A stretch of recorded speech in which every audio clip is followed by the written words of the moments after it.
participate in this demonstration on television. For your delectation, we draw on Harlem for that droll comic Eddie Green and his partner George Wilshire, offering a little philosophic erudition.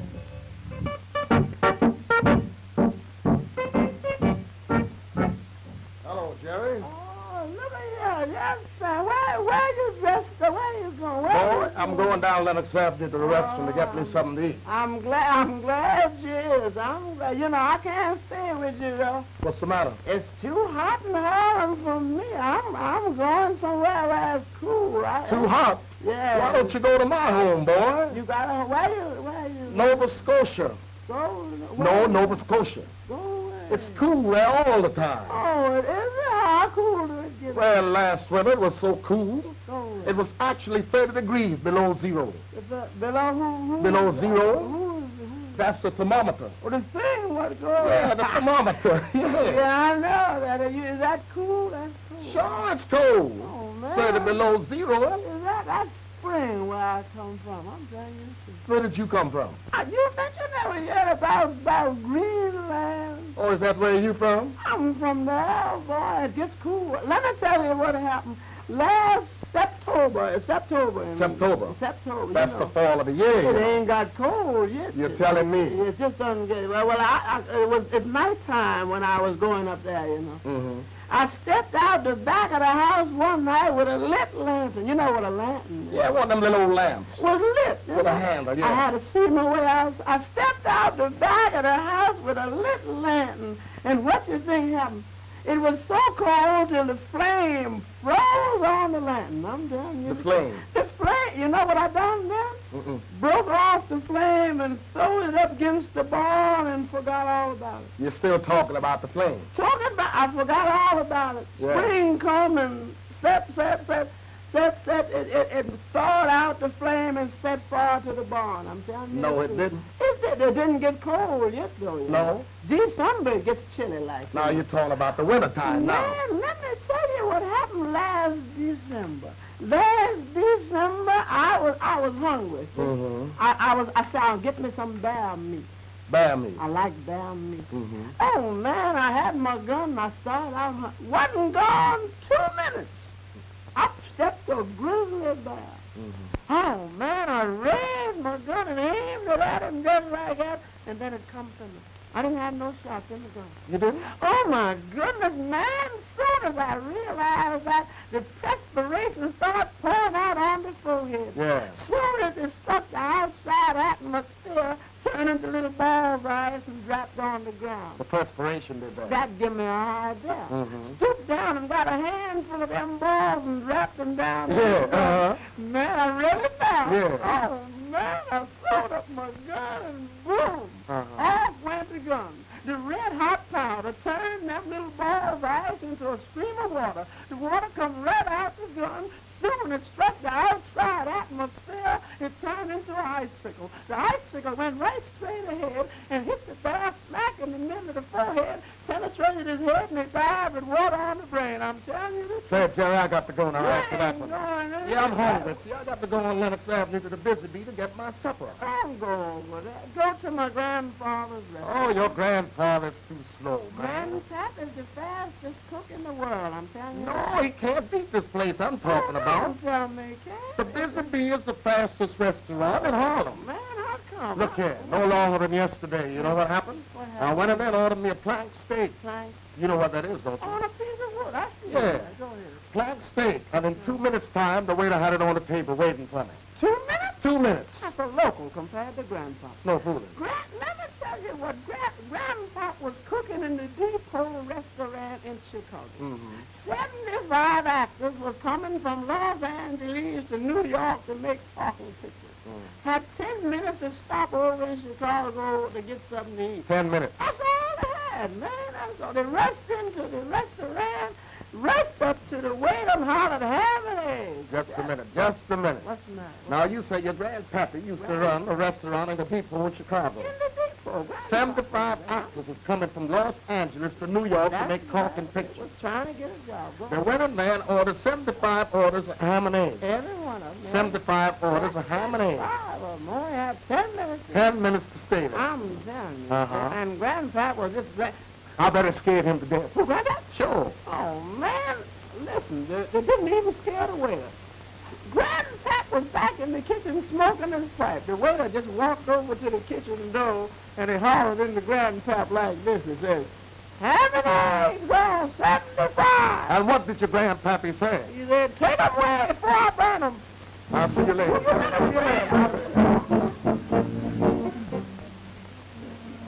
From the Radio City Music Hall, we have drafted a few of the sprightly Rockettes, presenting some new and intricate tap dancing as devised by Russell Marquette.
Broadway Show Shop contributes our next gala feature, the distinguished actor, Mr. Henry Hull, in a scene from the sensational success Tobacco Road.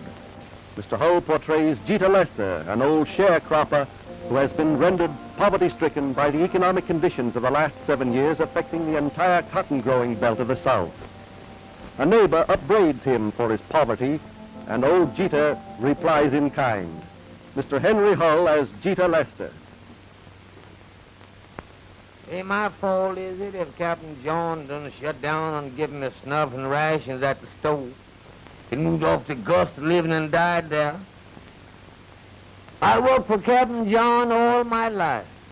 And I worked harder than any 4 niggas in this field, too. First thing I know, he come up here one morning, told me couldn't let me have no more snuff and rations at the stove. Then they sold all the mules and moved off to Gus to live. Said they won't use trying to run a farm around here no more.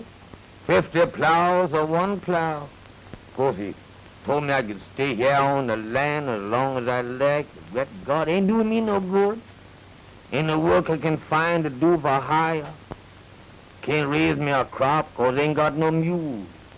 Can't give me no credit. That's what I want to do, powerful, strong with about it now. Raise me a crop.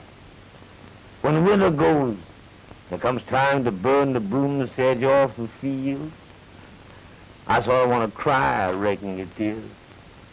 The smell of that sedge smoke this time of year in there about drives me crazy. And then pretty soon, all the other farmers start to plowing. Doggone, that's what's the worst.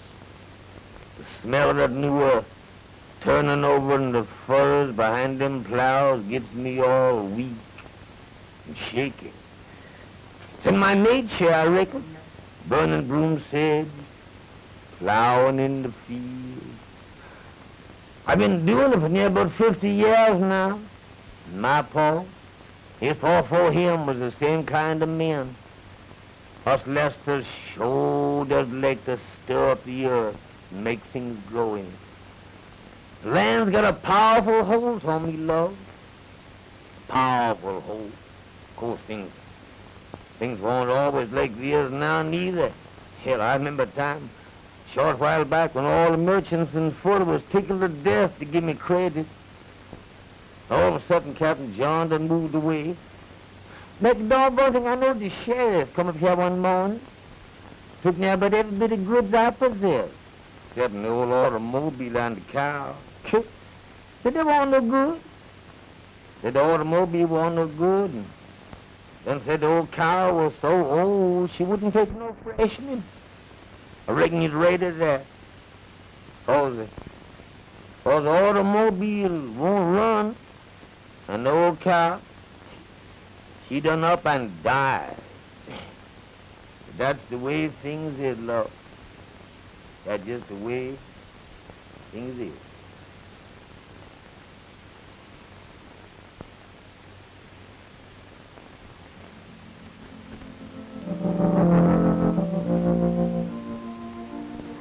Not all Southerners are in the unfortunate predicament of Gita Lester. Success and fortune have crowned the efforts of the three little maids from the Southland you are next to see and hear.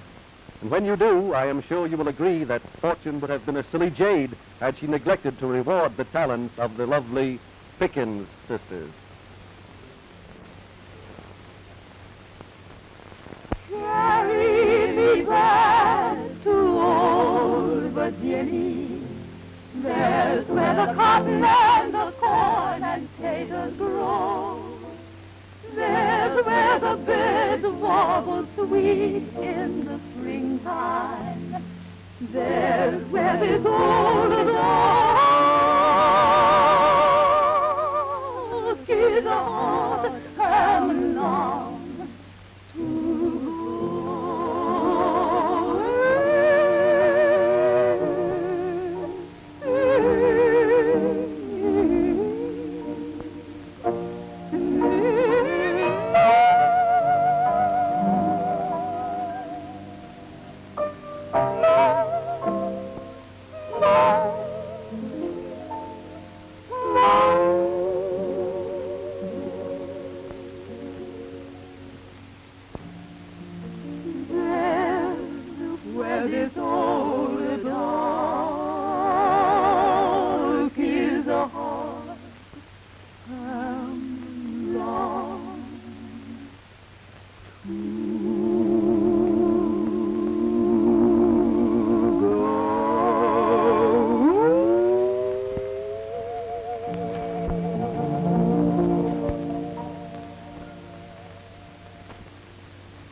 Not long ago, at one of the most important benefits of the season, three of the more slender members of the Metropolitan Opera Company had themselves announced as the Chicken Sisters.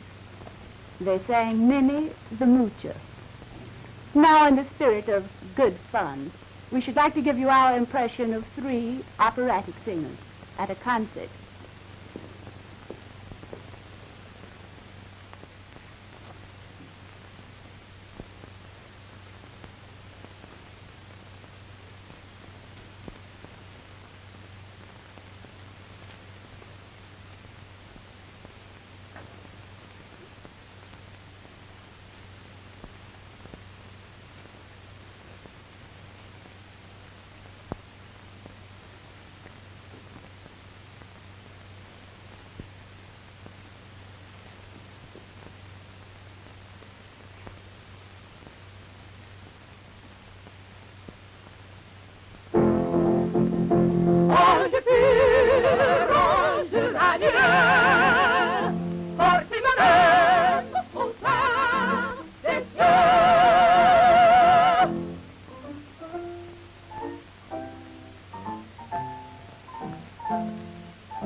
Lass mich,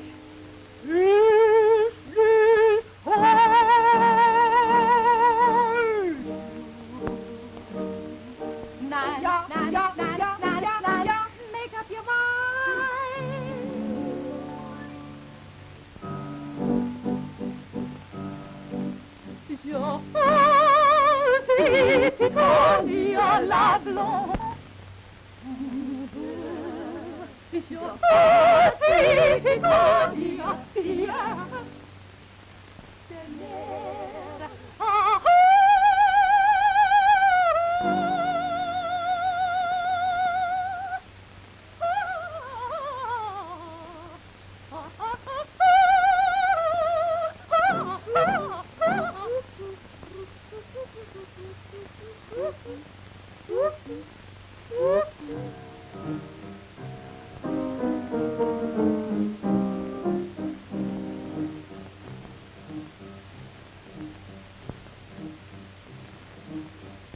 L'amourette de l'oiseau rebelle, nul ne peut apprivoiser.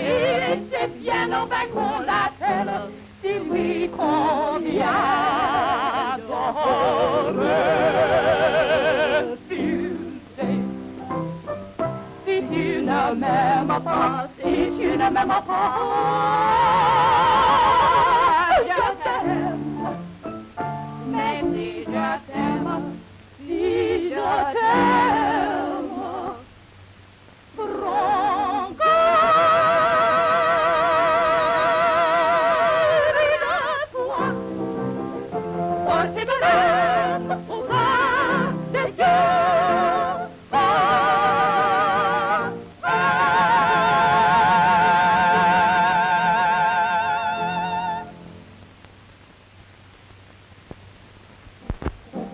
Like a baby loves his mother, like strawberries love cream, like an Italian loves bananas.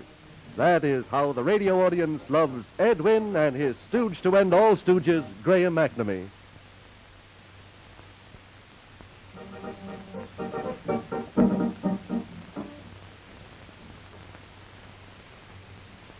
Well, I don't know what to say. They asked me about a half hour ago to come on here, so naturally I didn't prepare anything.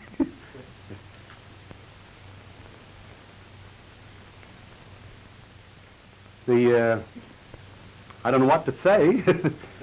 Suppose I should make a speech of some kind. Well, I don't know. Ladies and gentlemen, in behalf of the National Broadcasting Company,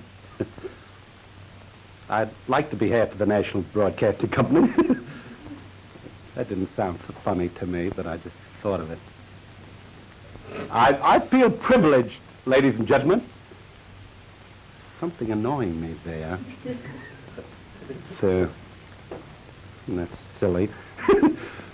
I don't know what to say. I feel privileged in being asked to appear on the first real television demonstration that the world has ever known. To me, that's... I don't know what else to say. Well, I guess I'll go. Hey, Ed! That voice. Ed! That voice! Graham! Oh, my God. Hello, Graham. Pretty good. I'm so glad. I was just saying to some of the people here. You were? This television, I don't seem to understand it. The whole thing is so... They told me about a half hour ago. You mean to say you don't understand television? I never even heard the word Well, about for heaven's sake, Ed, I'll tell you all about it. Yeah. Now, in television, you see, we stand here and people see us in other places. Well, that's what Miss Brainerd You see said, what I mean? Yes. Now, Miss Brainerd knows all about television, too. She started it. Well, I don't know. But anyway, Ed, in television, everything is opposite, crosswise, you know, cockeyed. And, for instance, your left hand becomes your right hand. Pardon me, something's been annoying me. Ed, will you pay us a little attention while I tell you about television? Now, Ed, for instance, you say you know nothing about it, but I'm sure... Well, I don't believe you can even tell a left hand from a right hand, can it? Oh, well, that, of course, that's absurd. Go ahead, Graham. Well, all right. I don't know what's in your mind. All right, I'll try it. Now, Ed... As long as we're ad-libbing, we may as well ad-lib. I mean, I don't... Ed, which hand... which is it? Which hand is that? Huh? See what I mean? What do you mean, which hand is it? Which hand is it? Go ahead and tell me. Which hand, Ed? Your left hand. That's perfectly correct. Now, Ed, which hand is this? Here. Which hand is that? Huh? That sounds so silly. What do you mean? Well, which one is it? Which hand is that? Huh? Well, wait a minute. I'll work Which it is out. it? I'll work it out. All right. See, let's see. 1, 2, 3. That's 15% off of the agent's commission. I would say that's the right hand, Graham. All right, now that's correct. But look Yeah, here, Ed. yeah. Now, Ed, now, all right, now. See? Yeah. Now, Yeah. which hand is that? Well, that isn't fair. You mixed them up there, Graham. That isn't fair. All right, but that's the way I- television goes anyway. Oh, you mean the yes. people see you? That's it, exactly, yes. Well, Back, and the idea of the demonstration is to show things. That's it. Now you get it. That sounds Yeah. pretty good. I had a fade Yeah. chain myself once. That took an awful long time. We're only supposed to have 5 Well, minutes. look here. Here, let's play the game. What's this? Oh, yeah. Do you know some of those? I know a lot of them. All right, let's see some of that. Well, now, wait a minute. Yeah, Here. go ahead. You. I'll well, wait, I'll put that there. That's fine. Here, Graham. Yes. What's that? You do that. What's that? I don't know what is it. What is it? It's so silly. What is it?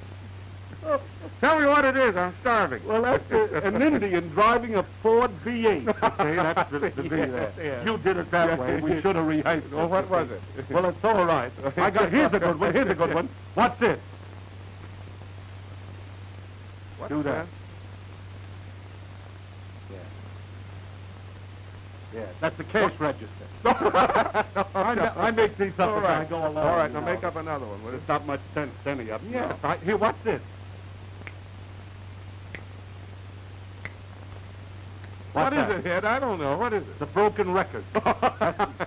Yes. I Yeah, that's make very those good. up. I That's make right. those I'd up. like to tell me another one, if you will. You think we're going to get paid for this, Graham? To little or no extent. Oh, Yeah. yeah. Yeah. Well, I don't know what else. Do you like this? What's this? Do you I like love that it. I game? love it. Try me on one more. Well, will you? here, what's this? What's that? That? Yeah. I don't know, Ed. What is it?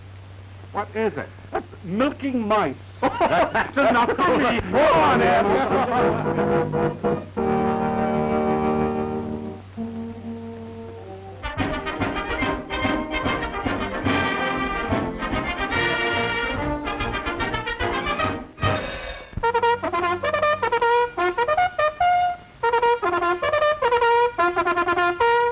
For national defense, our military training system is built around the regulars, the backbone of our citizen army. Numbering less than 160,000 officers and men, our regular army, the smallest of any great nation, is the best in the world for its size and has kept pace with the machine age in warfare.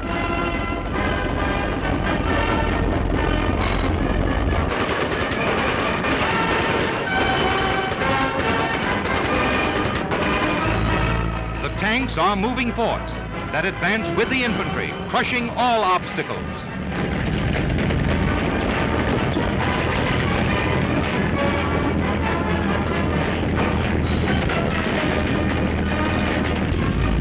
Covering the advance is the field artillery. Its support has won many a battle.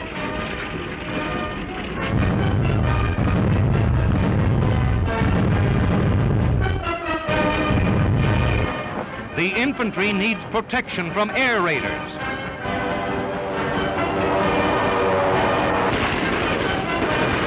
Anti-aircraft batteries are the Army's anthem.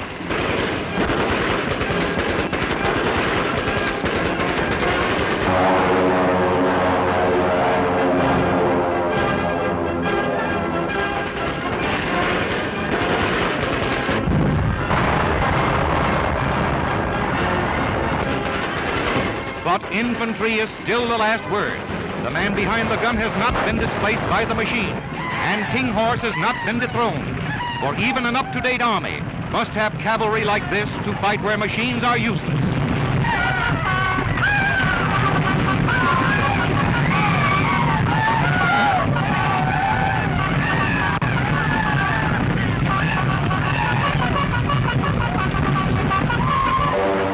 Day and night, our army of men and machines keep trained to protect America, our best insurance against attack.